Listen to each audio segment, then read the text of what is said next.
Hey guys, what's going on? Brandon here, and today I'm doing my review for Ant-Man and the Wasp Quantumania. Ant-Man and the Wasp Quantumania is the new Marvel film starring Paul Rudd as Ant-Man. Catherine Newton is also in this film as Cassie, Ant-Man's daughter. Obviously, get Evangeline Lilly, considering Ant-Man and the Wasp. She doesn't do much, honestly. I don't know why this movie is called Ant-Man and the Wasp, if we're being honest with ourselves. Michelle Pfeiffer returns as Evangeline Lilly's daughter, Hope Pym.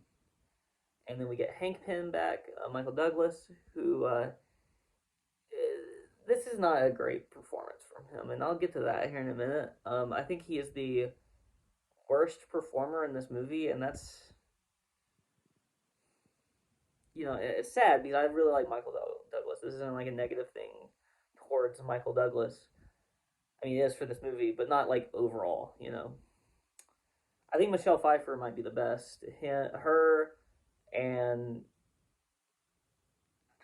and like uh, Paul Rudd, I would say, are the best. And then um, also on that same kind of level, I would say is Jonathan Majors, who I think was really good in this film. I don't love everything that they did with the character. I won't get into too much details about what they did with the character specifically that I didn't like. This is a non-spoiler thing right here. But there are certain things that they did with this character, and I'll just get to it. Usually, I like to start with the positives. We're going negative first, I think here. It might be mostly negatives that I'm going to talk about, which sucks because I think that this movie is not like terrible. First positive, actually, I will just go into one positive. The like special effects, beautiful, beautiful for the most part. There's one or two little like things here or there. I'm like, that doesn't look too good, or that, it doesn't look like real, basically. But every movie has those. I'm not gonna sit here and like say like super negative things about a couple of moments where I'm like the visual effects don't really work at this one point, because that happens all the time. And every movie has like probably one or two visual effects that just doesn't work, if we're being honest, right? Right. But I do want to talk about Jonathan Majors a little bit, because Jonathan Majors is partially one of my favorite things about this film, and also partially one of my least favorite things about this film. Jonathan Majors, it's not because of Jonathan Majors, by the way. The negative parts isn't because of Jonathan Majors. Jonathan Majors in this film are, Kang the Conqueror in this film. They talk him up. They talk him up. They talk him up. They're like, oh, he's insane. He's super powerful and super strong, but they never really show it. They never really show how powerful and strong and crazy, they talk all about like, oh man, he's killed all these Avengers, he's conquered worlds, but then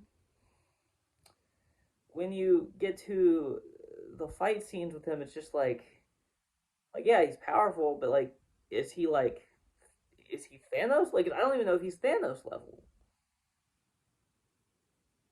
Like, if he's supposed to be the next big bad, then I don't understand why they seemingly like nuke his powers a little bit here. And this is not anything, I'm not talking about the comic book character here. I'm just talking about him as an individual. I just feel like they could have done way more with this character than they did to show how like insanely powerful and crazy, elite in his strength that he is. I do want to talk a little bit. A lot of people have been talking about the mid-credit scene, and maybe this is partially. I won't say that. I do think like if I would have seen this without hearing, because I did see some of the praise that the mid-credit scene and the post-credit scene got.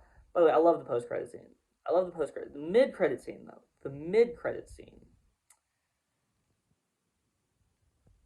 felt it, it was just kind of goofy to me. I don't know, like I understand, I know what they were trying to go for. I know, like I've read, I've seen the comic book strip of where they were trying to go with that, but like in the film universe, it just didn't work at all to me.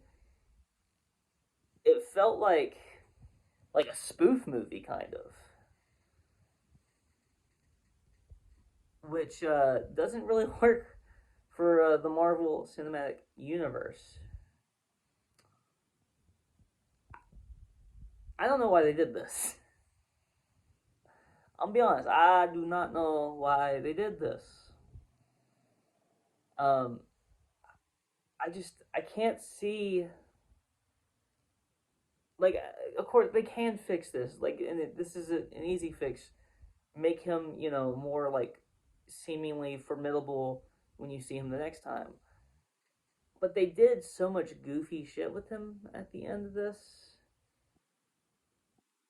Eh, that's all I'm gonna say. Like, I can't really say much because I don't want to like. They were basing something off the comic book, off of a comic book, and that's all I'll say.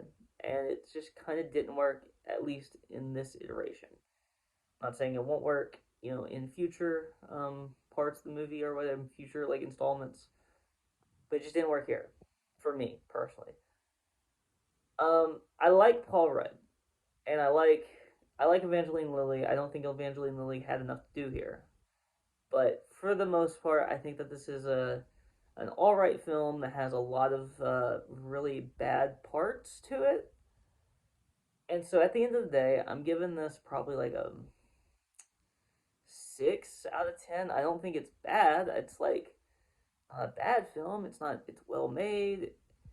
There are certain things that Peyton Reed does as far as directing the actors that I don't really. Clearly, most of the movie is set on like a green screen kind of thing, and I don't feel like Michael Douglas was like prepared to act on like a green screen for like the entire fucking movie. And I think that's probably the reason why his performance struggled. Whereas I think Michelle Pfeiffer did really well with it, and I feel like the other actors, for the most part, did all right with it, except for Catherine Newton, who I like, but I just don't feel like she did very well with this. And I don't know if it's all their fault. I think it's probably partially because maybe the directors didn't like tell them what they're supposed to be seeing and what they're supposed to be reacting to. I think that Catherine Newton plays Cassie, who had never been in this kind of like lower universe. She said she'd been studying it, but even like Hank Pym says that like he didn't he didn't like know that this part of the multiverse, or this part of the quantum verse or whatever it was there. So like how well, why wouldn't Cassie, who hasn't even like been to the quantum verse, how wouldn't she have more of a reaction to this when even Hank Pym didn't know that this part of the quantum verse was there? It just doesn't make any sense. I just would have liked more reaction and more just better overall direction from Peyton Reed.